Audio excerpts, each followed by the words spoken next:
5 seconds. Start. Mr. Deputy Speaker, sir, the address of the Governor has received praise from the government benches and criticism from the opposition benches. I would like to make a few observations on the address. We expected that in the address there would be a mention of the policy and program of work which the government proposed to carry out during the ensuing year. I am sorry that the address is silent on the matter. However, there is one thing which is interesting, and that is the desire on the part of the ministers to get useful suggestions from honorable members of this house. I find that since yesterday members have been making useful suggestions, but I do not know if the honorable ministers concerned are present here to take note of the suggestions, perhaps with the exception of a few like the Minister for Local Administration and the Finance Minister.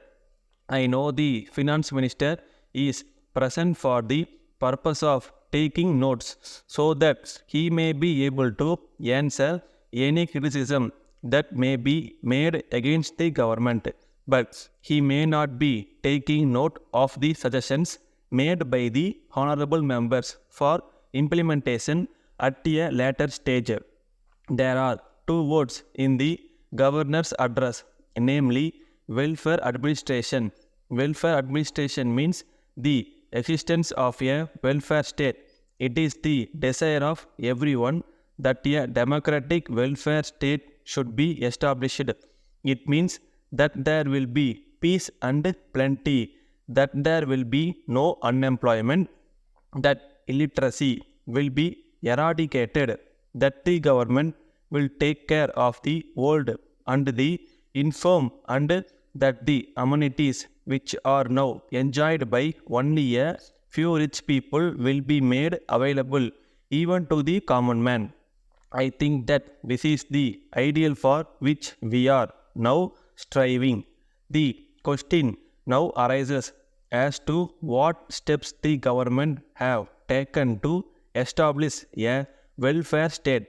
Reference has been made in the address to the community projects and National Extension Service. In this connection, I would submit that the result of these schemes depends largely on the capacity of the people to contribute to the works which are undertaken by the government. If we go into this matter, we will find that the capacity of the common man in this regard is nil. So, if we are asked whether the schemes have been a success with reference to the common man, we can only say no. It is said that the advantage that may be gained these schemes goes only to the richer classes of people, and that the common man is not able to get anything because he is not in a position to contribute money to the carrying out of the work under these schemes. Then I would suggest that the salvation of our country lies in the formation of cooperative units. As we know, the majority of the people belong to the poor classes. So, it is these people who must be helped by the government by starting cooperative firms, and the persons must be made to realize that they have got a share in these firms. It is only then that the interest of the poor persons will be safeguarded. In this respect, we expect that the government will bring in agrarian reforms, but no mention is made in the address about agrarian reforms. There is a large disparity between the salary of government servants and the salary of those in the private sector. If we pay our government servants low salary. We cannot expect them to be honest in their work. Letter from the Zonal Manager, New India Insurance Company, Kolkata, to Thiru Subramaniam, Kolkata.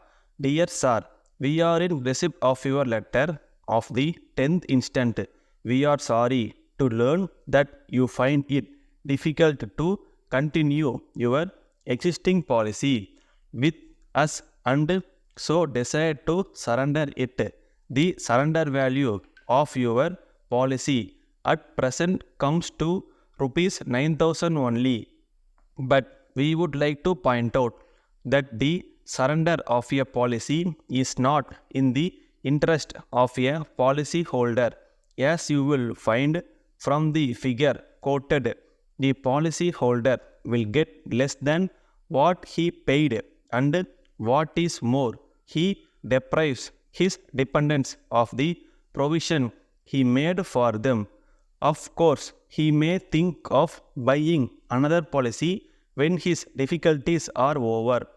But apart from the increased rate of premium that it would involve, it cannot be known whether he will then be found medically fit. That is why we are trying to discourage it. We think that your difficulties are merely of a temporary nature. You are entitled to a loan of 80% of the surrender value. So, we suggest that you may keep the policy in force, taking advantage of a loan from the company. If you decide upon the course that we have suggested above, you may complete the enclosed loan application form and send it along with your policy to us. Yours faithfully, Stop.